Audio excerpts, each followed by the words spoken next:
to the Sofa Sports podcast, now known as Sofa Sports Media. This is our Premier League segment, and we're going to be talking about a whole range of subjects. We are streaming live on YouTube, on Facebook, and Twitter.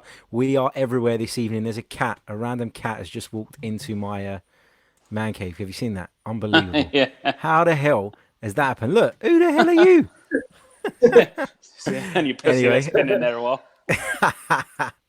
Anyway, let's get back to business. My guest this evening, Simon Alavi, you'll see in the top right-hand corner of the screen. Alavi, let's zoom in on those muscles. Go on, give us a flex, mate. Give us a flex. There we go. How you doing, mate?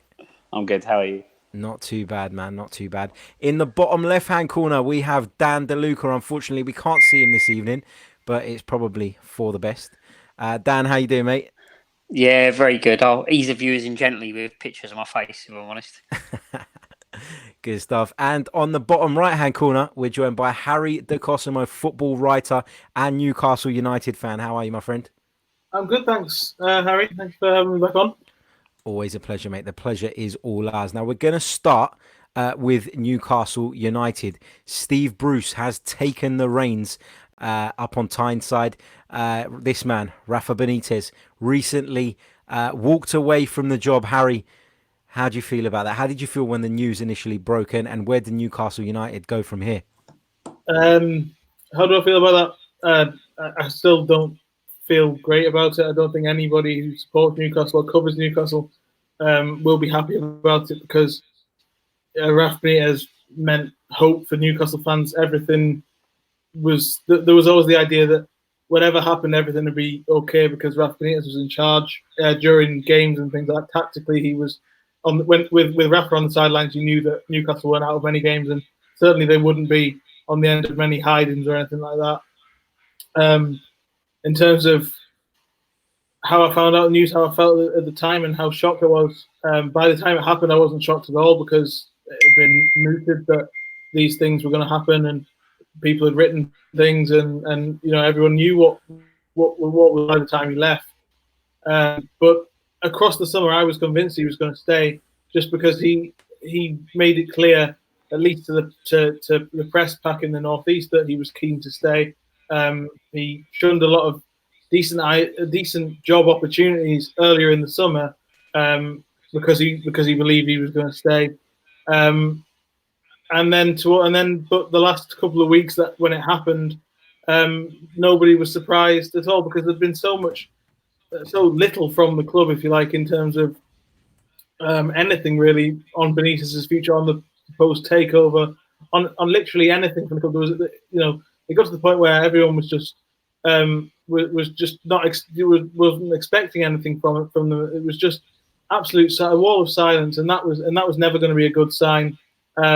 And Newcastle, where they go from here is I dread to think, really. I think the best Newcastle can hope for this season is probably survival, which in itself is a reason for Newcastle fans not only to just panic or get concerned about enjoying the season, but also think twice about whether they want to endure it again, because it's been that long that Newcastle have had anything to sort of grab any hope on, and they always.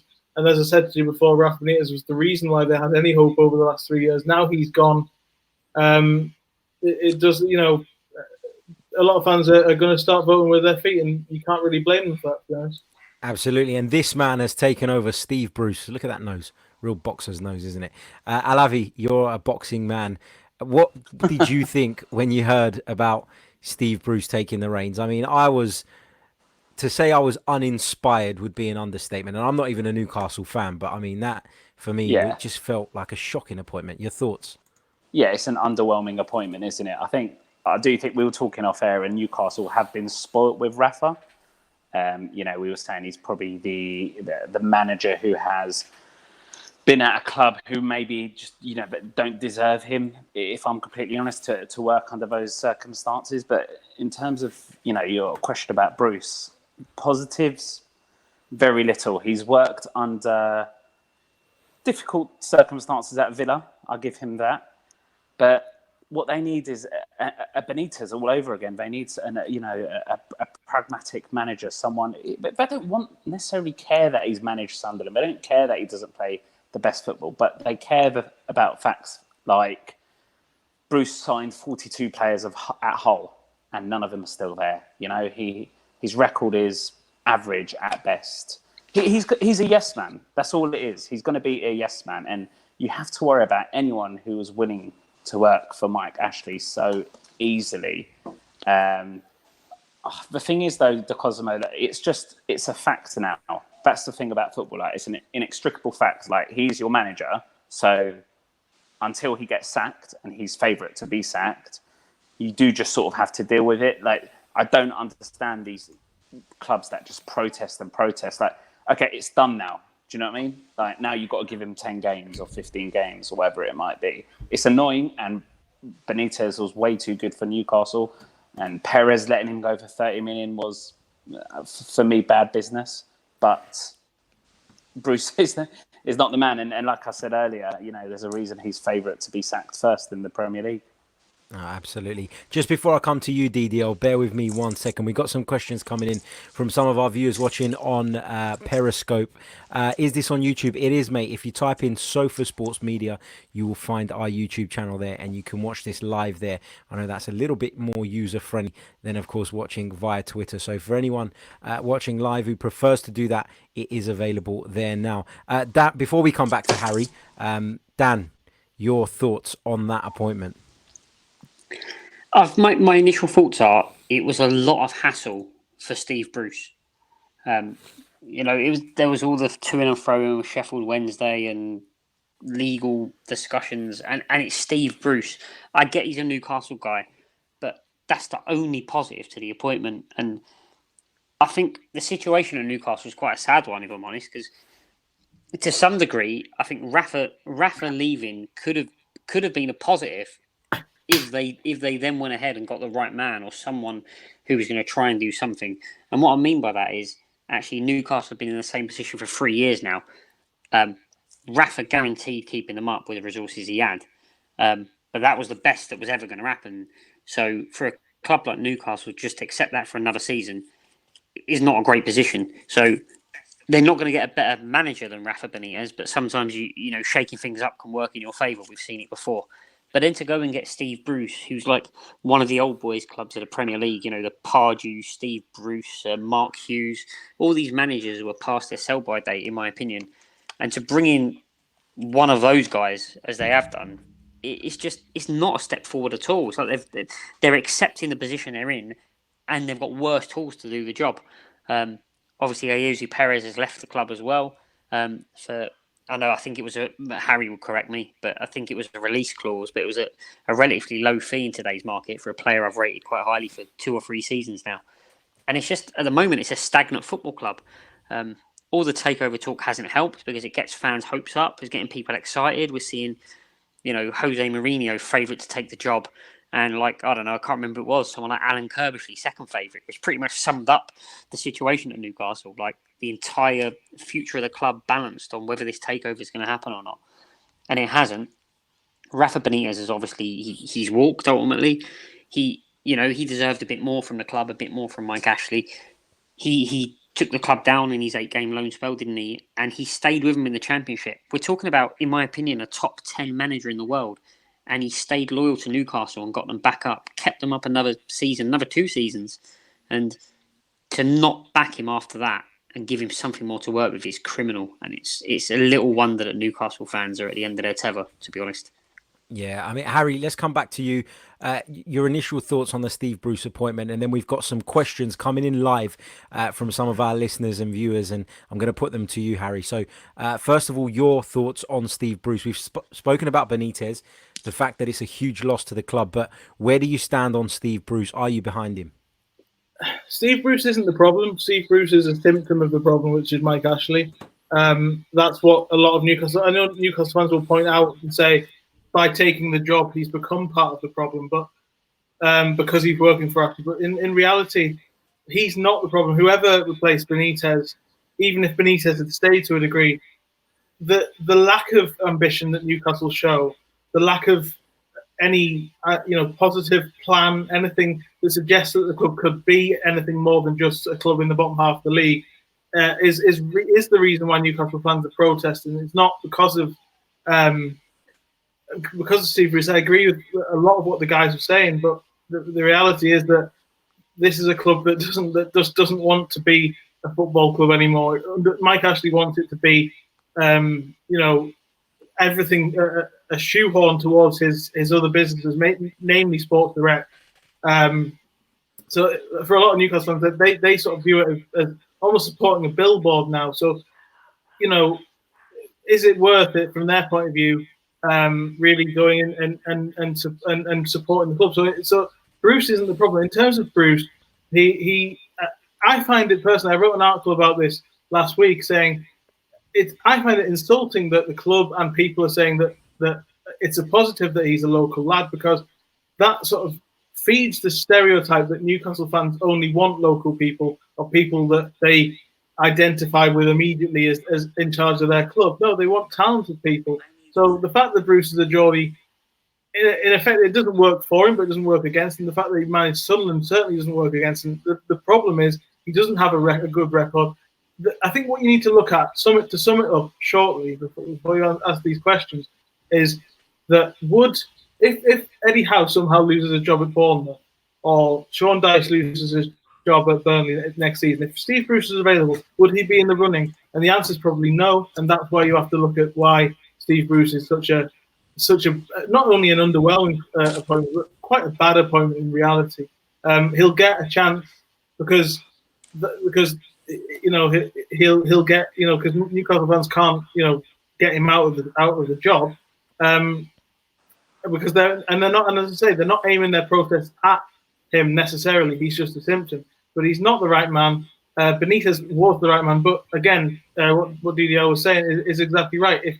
If they went and got somebody like a Vieira or an Arteta or somebody who is quite exciting and worth getting behind in the eyes of the fans, then that might have papered over some of the cracks that have developed over the last few weeks. But the reality is that these people probably were on the list. In fact, I know they were on the list. I know that Steve Bruce was 10th or 11th choice to take the job. But the reality is that those people will sit down and talk to Lee Charnley, the managing director, Mike Ashley, and hear their view for their vision for the club and go, that's just not for me. But what's the point in and if they're thinking that, then why should fans stick around? That's the kind of the overall picture that we're looking at Newcastle. He made an appointment. He appointed a manager that wouldn't need any backing. That's the bottom line. If he brought in one of these progressive young managers from the continent, they would have wanted more money than Steve Bruce would want. Steve Bruce will sit there and accept it because he's delighted to be managing his hometown club. He feels it's the biggest club Steve Bruce has ever managed or ever will manage by a country mile. And he's just delighted for another shot at the Premier League. He's not going to knock on Ashley's door saying, I want this many pounds, that many pounds. And Ashley's completely bottled it with the appointment because he knows he's a yes man. He's a yes man. He's not going to have to shell out the cash. I think also, really quickly, I don't know, Harry De Cosmo will tell me whether I'm correct or not, but if Newcastle, a side like Newcastle are going to go down or say not do very well, there's at least you'll accept it if it's done with a certain style. So take Fulham, for example, last season. Yeah, they went down, but you know what? Like, they gave it a go. Like, there was a style about them. And one of those managers like an Arteta, Vieira, they might not survive. They might finish 15th. It might be a totally, underwhelming, not very good season, but there'll be a style that the fans sort of think, do you know what? Like, I could see something in the future. I could see what's happening. With Steve Bruce, if you go, with Steve Bruce, if Newcastle go down, you know exactly how they're going to go down. Do you see what I mean? Style-wise. And that's key. The crucial thing that you've mentioned there, and that is true, is the fact that it's more to do with just the club's identity. If the club, if Newcastle as a city and the fans and everything, and the community believe that the club is doing their best for them, whether their best was 18th in the Premier League, that's what matters. It's the fact that Mike Ashley is quite clearly flying in the face of that, and is just to put it into perspective, not only is Rafa Benitez left this summer, which and as I mentioned, the only man giving them hope. They've also got a more expensive season ticket and the most expensive replica shirt in the entire division. So basically, what Mike Ashley's saying is, here's a worse product, pay more for it. and Newcastle fans aren't going to go for that because if that was any other walk of life, nobody would do that. So you can completely understand their thing, and you are right, because the reason why, and I know everyone, it's a stereotype that Newcastle fans hark back to the Kevin Keegan years. The reason why Kevin Keegan is so revered at Newcastle is because in 1992, when he walked through the door, he said, "I'm going to give the club back to the people," and that's what needs to happen now. And it's never going to happen under Mike Ashley. Somebody's got to come in and buy that club and give it back to the people. And the reason why everything was so okay, it's been so relatively, going quite smoothly over the last 3 years, is because Rafa Benitez came in and became somebody who wanted to give it back to the people. Steve Bruce, despite being a Geordie, that it's almost like, it's a mask to hide behind for Steve Bruce that he's a Geordie, because that'll be, when everyone questions him and say, "Well, I'm a Geordie, so I do care," but in reality, as you said, he's not going to knock on the door and do everything that Rafa Benitez did. Rafa Benitez was a thorn in the side of Mike Ashley, and that's exactly what Newcastle fans needed him to be. And without that, then it's back to what it was before, and what it was before was 2 relegations. When there was that's 2 relegations. There was only a previous. I can't remember off the top of my head how many relegations were before that, but yes, it was certainly in single figures. I can't remember the exact number now, but that's the reality of what Mike Ashley's done to Newcastle United. Is he's absolutely stripped it bare, not only of assets, as you've said, with Perez and gone years Andy Carroll and everything like that, and everything like Sean Longstaff potentially this summer, but also in terms of like absolutely anything to grab onto. There is nothing for Newcastle fans to think about this summer and go, yeah, this is what we're going to get behind this year. Because even if they think, is the club working for us, then the evidence suggests it isn't. And if they want to even go and watch the games, then it's going to cost them more. If they want to wear the shirt, it's going to cost them more. So, Steve Bruce is a very poor appointment. But again, that's just one of the symptoms, and the wider problems are so deep rooted that only a change of ownership will deal with them. Great points there, Harry. Great points. We've got some questions coming in, which I'm going to put across to you. This first one comes from Farrell Lee 2019. I'm assuming his name's Lee Farrell. How you doing, mate? Quick question. Could Steve Bruce get the best out of John Joe Shelvey again, Harry, on this one? That's a very good question, because Rafa Benitez certainly didn't. Rafa Benitez has kind of given up on Shelvey. He didn't rate his attitude. He didn't rate the lack of consistency. As you said, and I think that gone years I put across. And I think that he said after the game against West Ham the other day that the change has been good for him. So if anyone, not necessarily being Steve Bruce, but if a fresh start was what John Joe Shelvey needed, and with Diame going, Isaac Hayden linked with an exit, and not very many concrete signings, or not much going in the way, Newcastle will need him to be good, to be focused and everything like that. He showed why he's so impressive in that friendly against West Ham the other day. So it's going to be something that's going to be needed, and I think Steve Bruce specifically, I don't think it's that deep. I just think anybody other than Rafa Benitez, anybody to come in and give him a fresh start would have faced up with this very talented player, but a bit of an enigma in terms of consistency. Here's another one for you, Harry. A couple of other comments coming through from AFC Wasty. Hi, lads. Great show. Thank you very much, mate, for tuning in. 95 Winston says, I'm surprised Rafa put up with it so long. And then he goes on to ask, how much transfer budget has Mike Ashley given Steve Bruce? Do we know anything about that, Harry? Are we only speculating, or? Yep, he's been given exactly what Rafa was given, £60 million plus player sales. So you're looking at £90 million now. But money was never, contrary to reports and beliefs. And Rafa actually told me this face to face last season when I asked him directly about. He actually didn't answer the question I actually directly asked him, but he said basically that he can win trophies while not having the biggest budget, as he did at Napoli. £6 million he spent on Kalidou Koulibaly, who's linked with a £90 million move this year. Callejon, Dries Mertens, all these players he bought for pretty much very little money, and he wanted But he had the freedom to do what he wanted with it, and that was the bigger issue. So £60 million, I was convinced that he would take that and be quite happy with it relatively if he could go and spend it on somebody like Salomon Rondon. So Steve Bruce has got exactly that same amount of money, but he'll have to be buying the players that have been put to him by the head of recruitment, Steve Nixon, Lee Charnley, and whoever the club wants him to buy rather than Rafa wants him to buy, because Rafa was in full control of ins, certainly potentially not outs, but certainly ins for 3 years.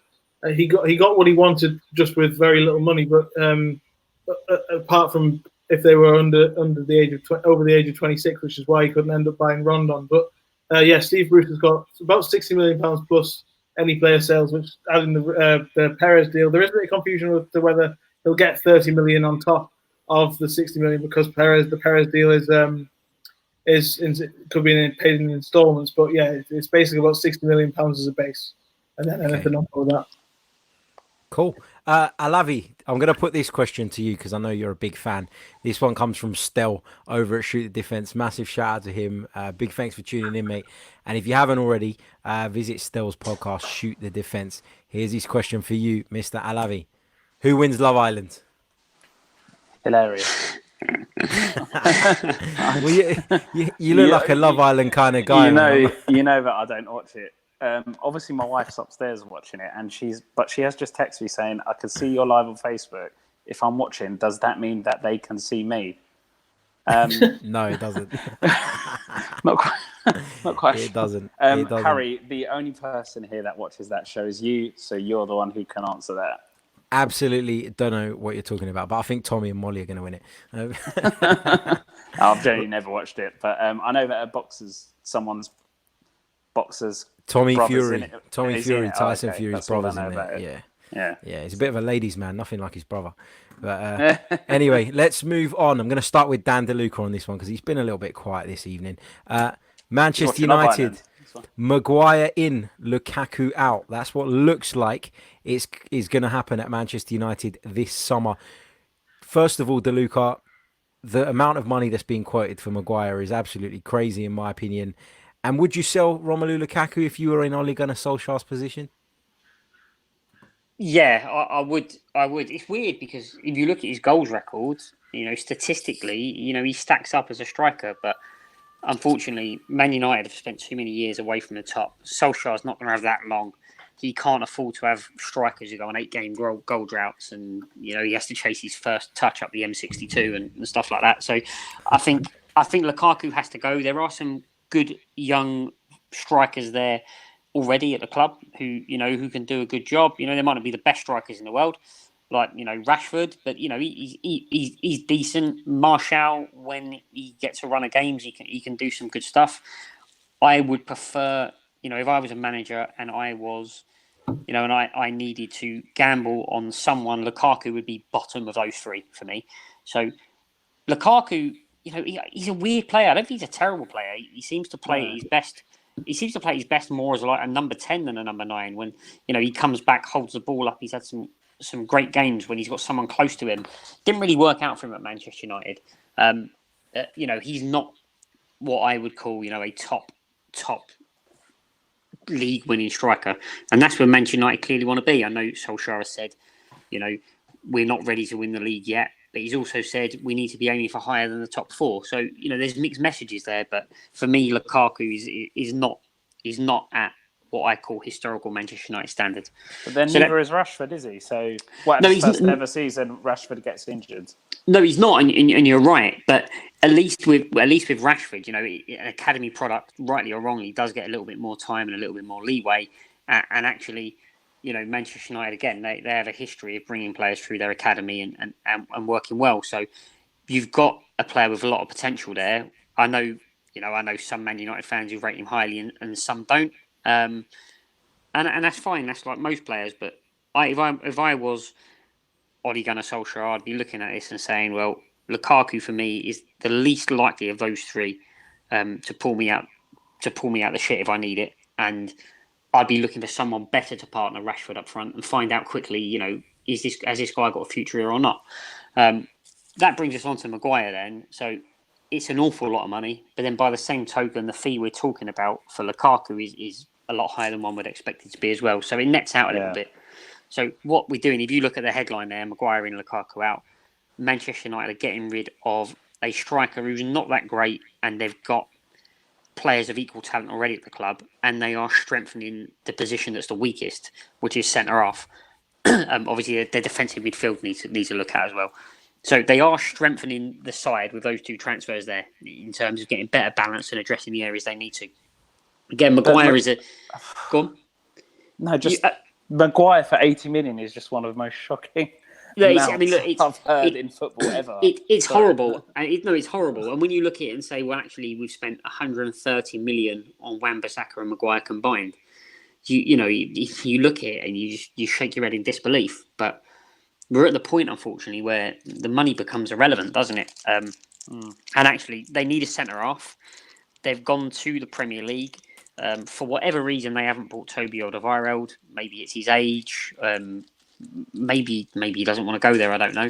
But outside of that, if you think, let's sign a centre half who we know can play in the Premier League because he's already here, you're looking at Harry Maguire and you're struggling for other realistic options. So they've gone out and got him.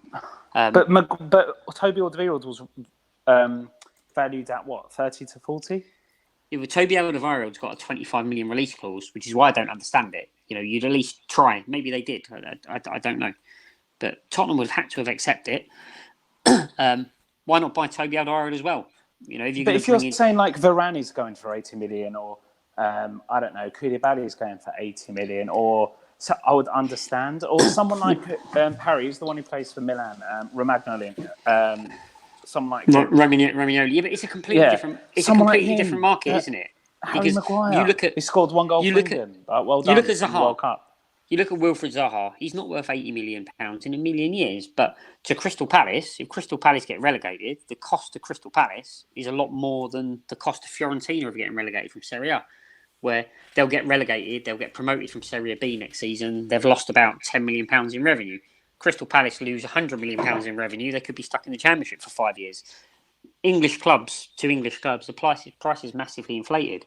And that's why when people complain, well, there's not a lot of English players getting a chance and people go abroad and buy weaker players, it's because of that. But for Manchester United, it's the positive is they are doing some business. They're trying to address their weak area, which is defence. I'll struggle to find a Man United fan who disagrees that defensively they're in an appalling state. Like they're so bad at the back that even De Gea's been getting exposed, over the last 6 months, and that's not a great place to be either. You take Lukaku out and someone like Bale or someone like who's the guy? Is it Pepe from Lille that they want to sign? You take that, but then I guess you're right. That doesn't sort of cure the actual problem, which is But surely they've got the funds to replace Lukaku with that money and still go and buy a centre back. Yeah, well, we're still ilk than Maguire.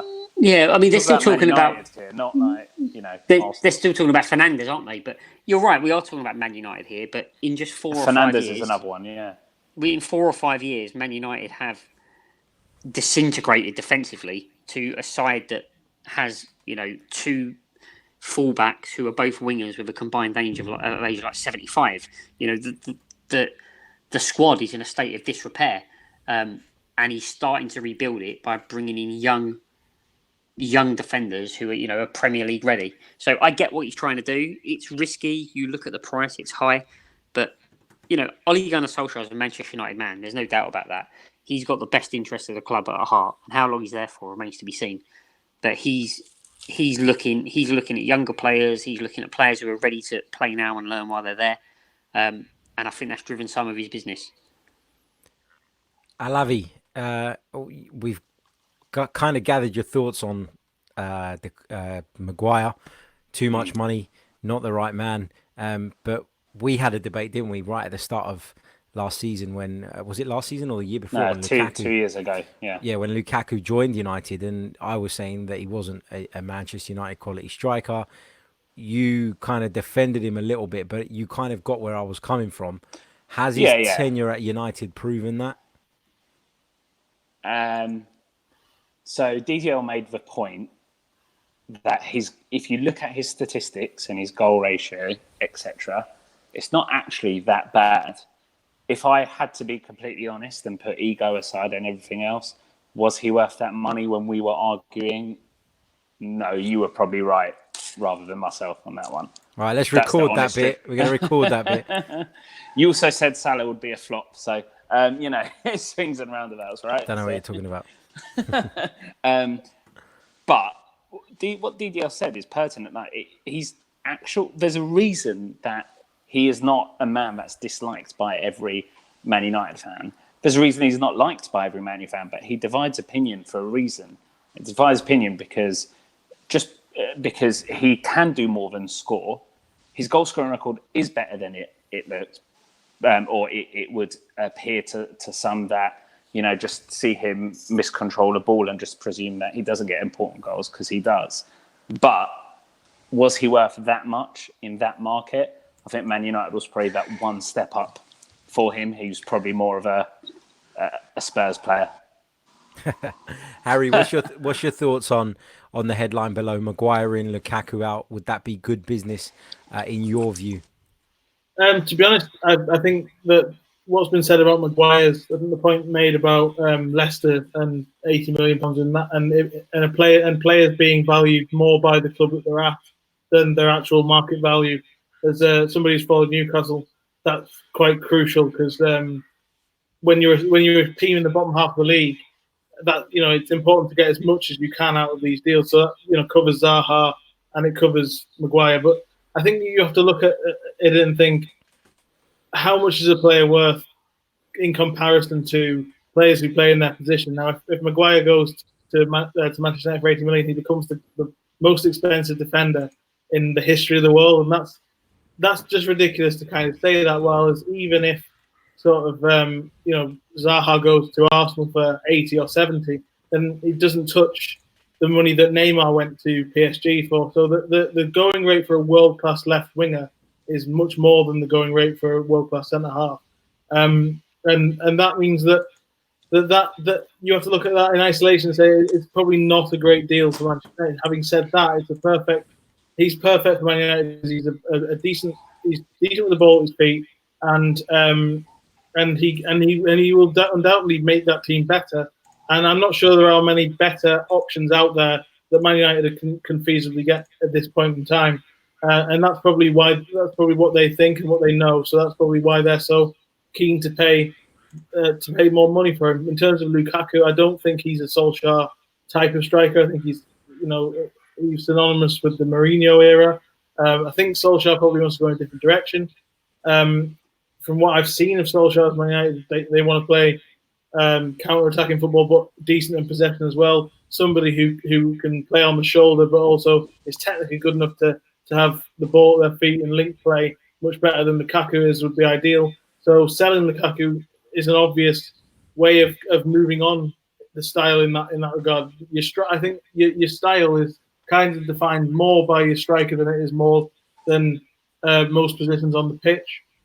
So getting rid of Lukaku would be a good idea. Inter would be a perfect place for Lukaku, partly because Conte has loved Lukaku for so many years that would just work perfectly. Especially if Perisic goes the other way as well, because but you're getting a sort of player that Ollie would like style-wise, and probably a player that maybe Conte would like style-wise. So, if that might, I mean, personally, I think the ship for Perisic has sailed. But I think specifically with Lukaku, that works perfectly. For Inter's point of view, Man United is just about getting as much as they can for him. I'm not convinced that they should be looking for 75 million, because he hasn't. I think he's a worse player now than he was when they bought him overall, despite his record. As been pointed out, his record is very good, or at least decent, in everywhere he's been. So he's a good player. I don't believe he's the style that Man United want. I don't believe he's the level that Man United want. But equally, it has been said before, they're not where they believe they should be at the moment. So they can't go out and buy a player like Kylian Mbappe or Neymar, for example, like they could if they were as good as they were under Ferguson, for example. Yeah, that's some great points. So I think that you need to look at Man United need to be quite realistic in a sense, but also I think I wrote an article about this a couple of weeks ago where I said they should go for Ben Yedder from Sevilla, and having seen his weight right now, Ben Yedder is not an option that they should go for. But the style of striker, that's perfect because he can play on the shoulder. He's brilliant with the ball at his feet. He can score. He's a born goal scorer, but he isn't he doesn't have the perception of being a Manchester United level player. But they shouldn't worry about the perception of they've worried too much about their perception for so many years. They should look at the ideal style and the ideal player to fit into what Solskjaer wants to do. That's exactly what Ferguson used to do for so many years. So I think they shouldn't worry about the perception and what people think of the players and how people rate them. They should think more about how they fit in style wise. And Maguire fits them perfectly. Lukaku doesn't, so that would work perfectly, I think. Okay, great stuff. Quick comment before we move on from Anthony Alfonso. Lukaku should stay so we continue to watch Man United crumble. I agree with that, mate. It's not very nice, is it? All day long. Well, it's true, isn't it? Right, but we're going to move on to your team now, DDL. And as much as it pains me to say it, Spurs went all the way to the Champions League final last year. Great season in the end. The league form suffered a little bit towards the end, but it didn't really matter, did it?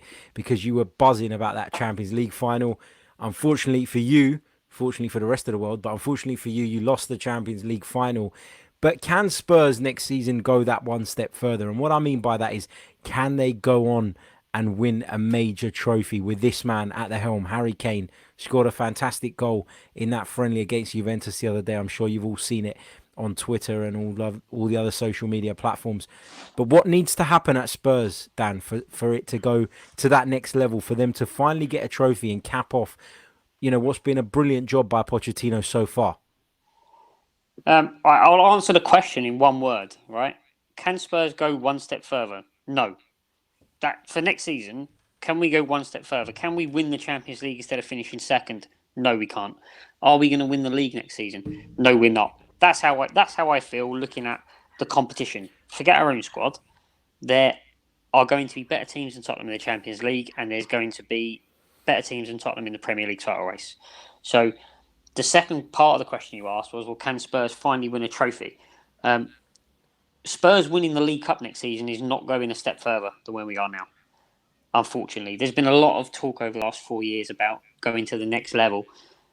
Spurs have managed to go to the next level without winning that trophy on the way. And it's weird. It's unusual. There's a load of reasons behind it. It could be something wrong with the players. It could be something wrong with the club. It could be something wrong with the fans. But for whatever it is, we've not been able to win the bit of silverware that everyone else seems to think we so badly need.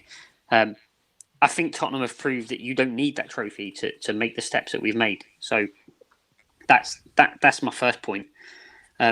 In terms of the squad, is the squad going to be able to go a step further than last year? So you mentioned how the league form dropped off there at the end of the season. That was a fundamental result of us not being deep enough to challenge on both fronts. It's as simple as that. In February, we were 3 points away from going... Well, I think we were 1 win away from going second in the league, a point off Man City or 2 points off Man City, whatever it was. We lost that game, and then from that point on ended up about 20 points adrift very quickly. We didn't have the depth to do it.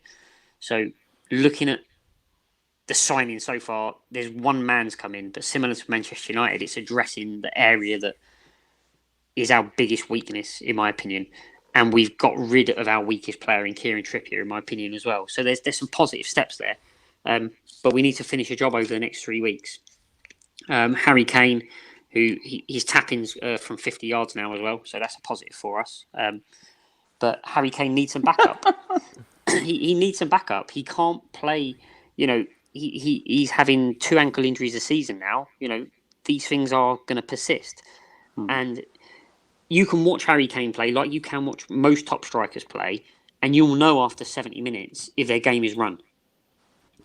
And between 70 minutes and 90 minutes, all they're doing is running around in circles, quite frankly, not benefiting anyone, not benefiting themselves. We need to have a backup striker who we can trust to do a job. This is turning into a trademark DeLuca long answer, but in the Champions League final, forget the Sky He didn't play him there. Did he play in the Champions League final?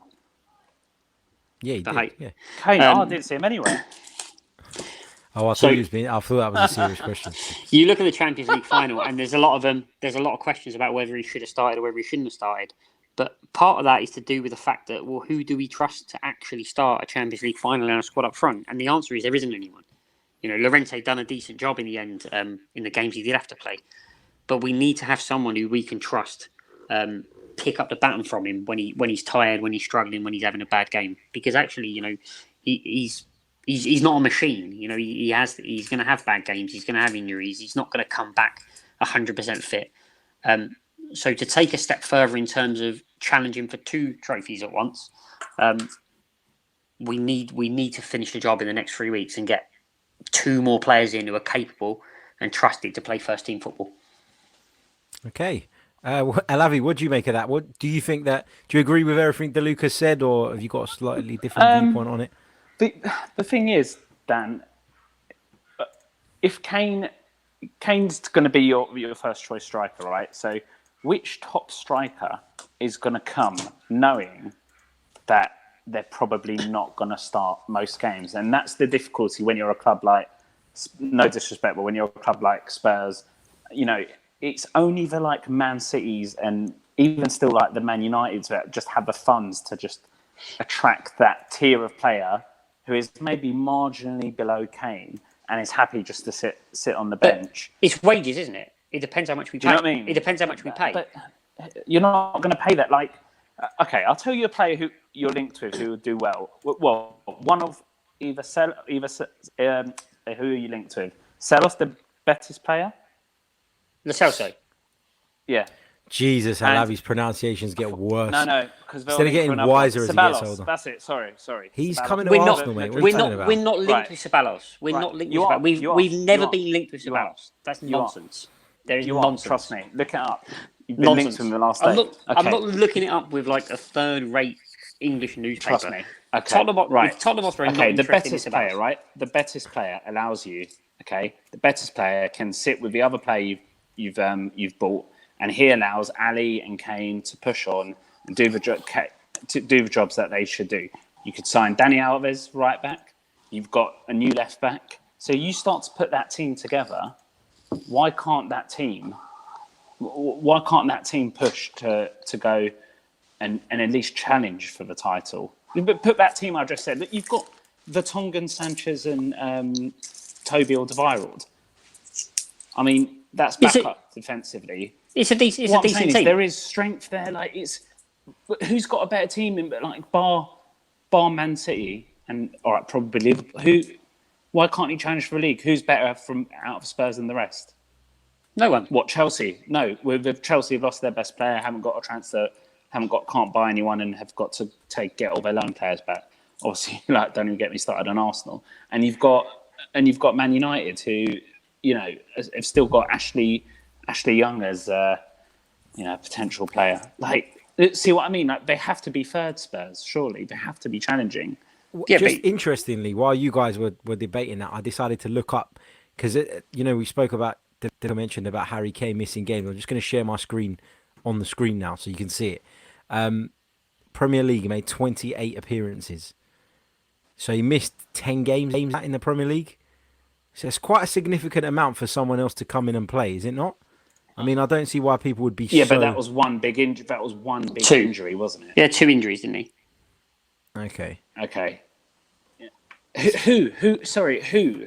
This is like when Arsenal fans wanted to get rid of Wenger. Like who? Who is this striker? Name me who they are. This is what I mean. You can sign anyone.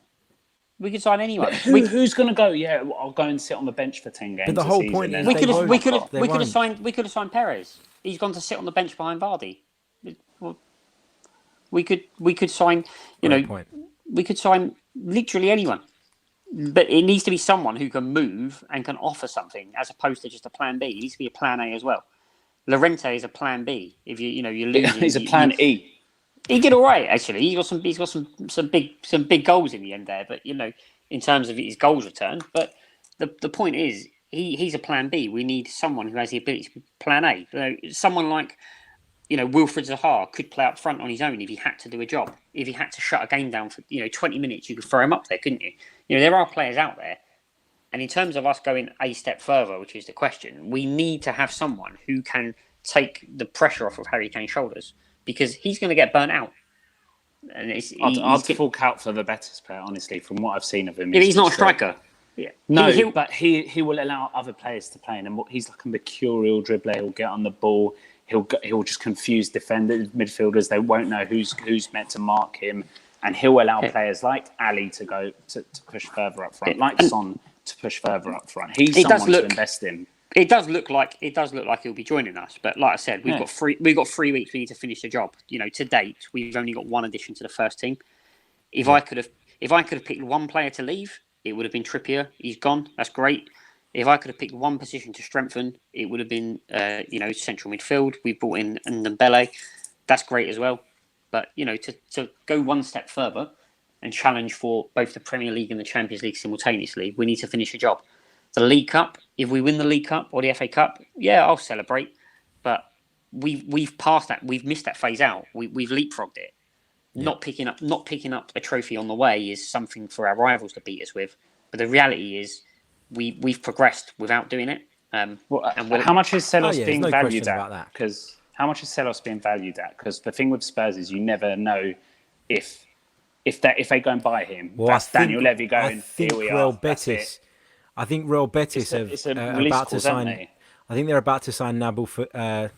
Is it Nabil Fekir from Lyon? Nabil Fekir. Yeah. Can't you pronounce stuff, Harry? That would suggest. No, I forgot the name. Not that I can't pronounce it. You've said this Betis player's name 4 times and you've got it wrong every time. Now his name's Celos, apparently. I keep getting mixed in with Ceballos. Jesus Christ! Right, we're coming towards the end of the show. We're almost running out of time. I just want to get Harry De Cosimo's thoughts on one more topic, and that is regarding my team, Arsenal. Now, I wasn't going to put this in the show, but this has happened sort of this evening, and it's quite big news. Arsenal have had another bid rejected for Wilfred Zaha. This time it's reportedly £55 million plus Reece Nelson on a year's loan, plus another 10 million in bonuses, apparently. So it would total up to 65 million plus Reece Nelson on loan for the season. Harry, we were talking about players being worth what they're worth to their clubs, but have Crystal Palace gone a little bit overboard here?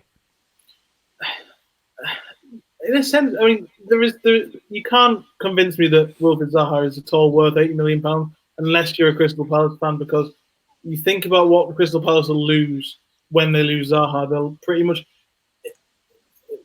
much lose your entire goal threat.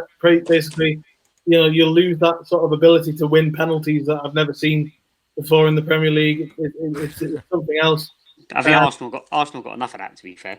But that's all they need. But if you ask another ref for an ideal player that Arsenal needs, Zaha would be fantastic. He's pacey, he's direct, he's everything that I think Arsenal miss.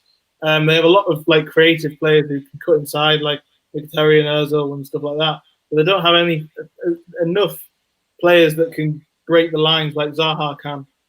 Having said that, I think there are plenty of players out there like Pepe, like Leon Bailey from Bayer Leverkusen, who might get for cheaper that would do a similar job. So I think if I was Arsenal, I wouldn't touch Wilfred Zaha at £80 million, despite what I said about him being the ideal kind of player, simply because there are different options out there. But if I was Crystal Palace, I would be trying to milk this deal for all you can get, not just because he's the best player, but I think the difference between Zaha and literally almost any other player that for any other club, as much as I've rated Jose Perez, Newcastle can go out and buy a player who can do a similar job.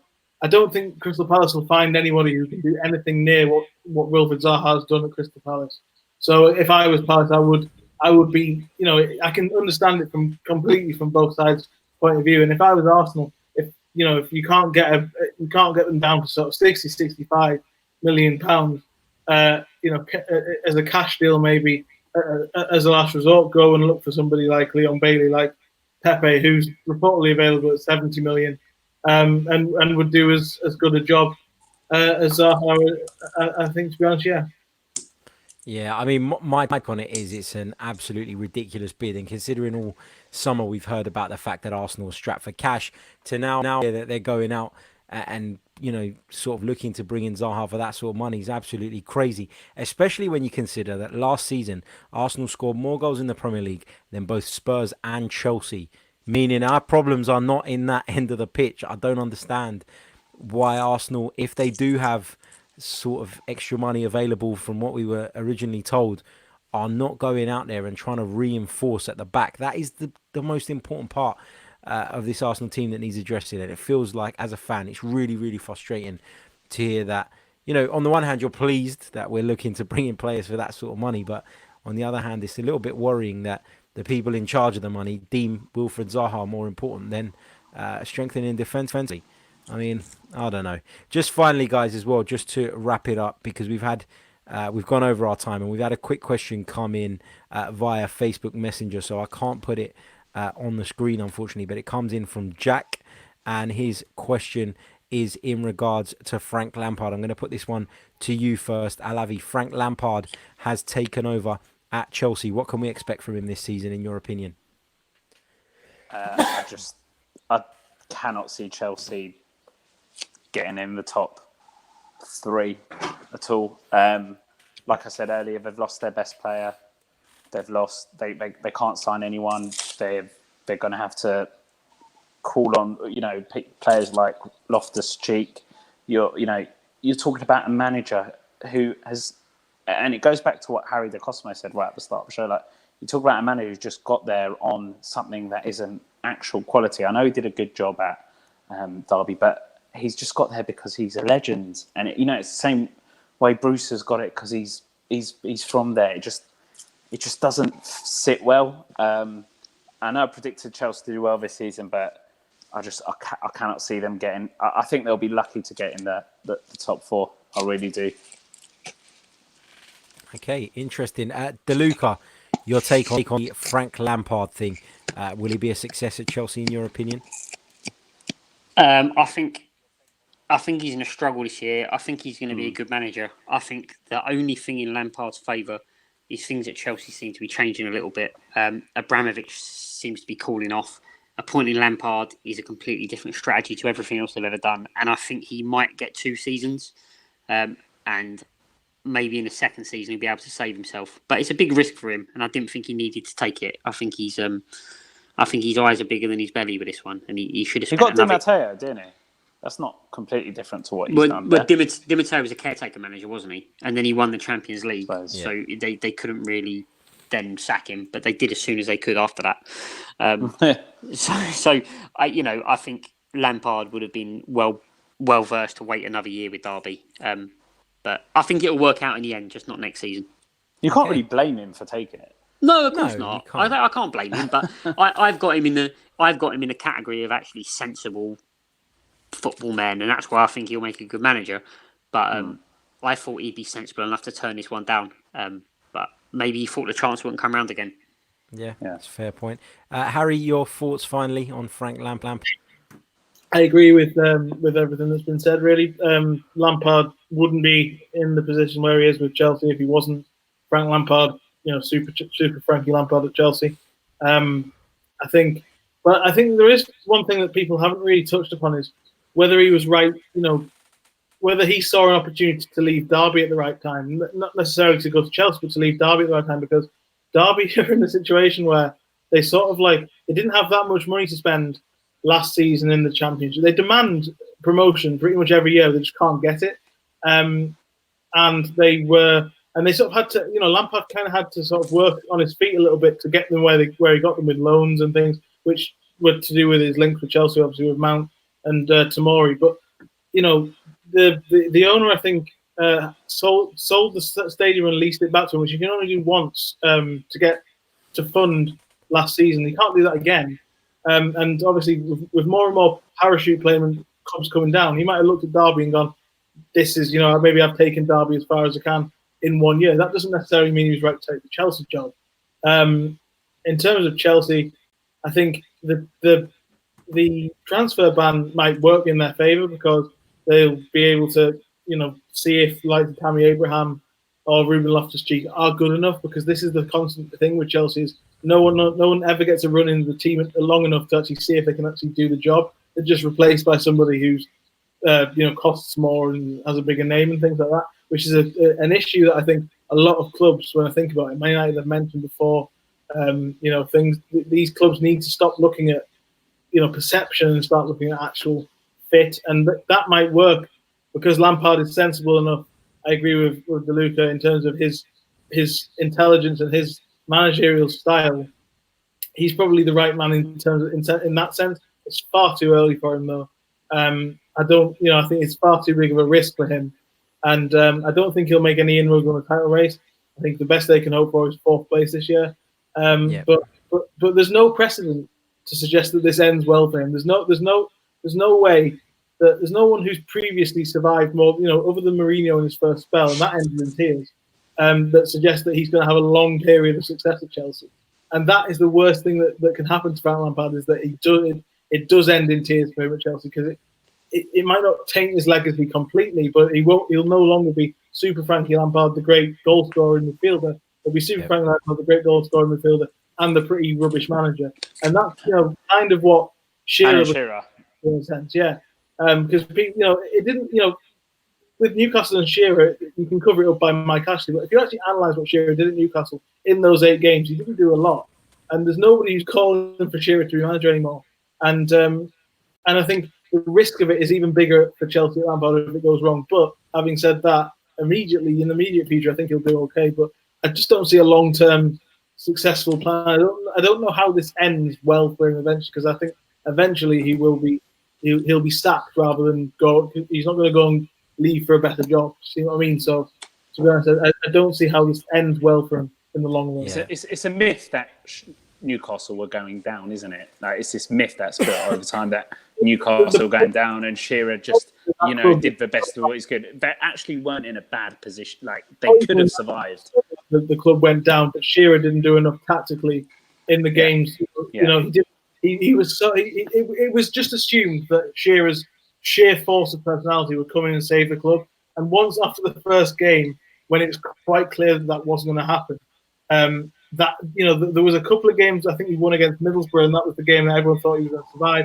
He lost against Fulham in the next game, and that's the problem that Frank Lampard's going to have. If his sheer force of personality isn't enough to get off to a good start, then suddenly people will start looking at it and thinking of him as a manager rather than as a legend in the manager's hot seat.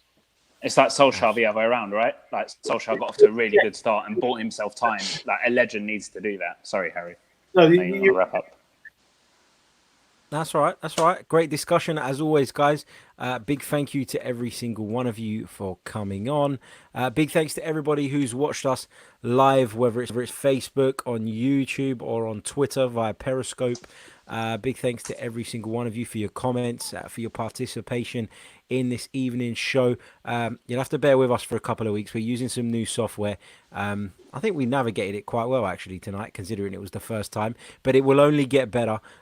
So fingers crossed you'll enjoy the videos more going forward. This show will be available to download as a podcast from tomorrow morning. So big hello to those of you listening to us on the replay as well. And we'll be back next week with another Premier League review show. Or well, it's not really a review show, is it? Because the season ain't started. But a Premier League show brought to you by Sofa Sports Media. Until next week, take care.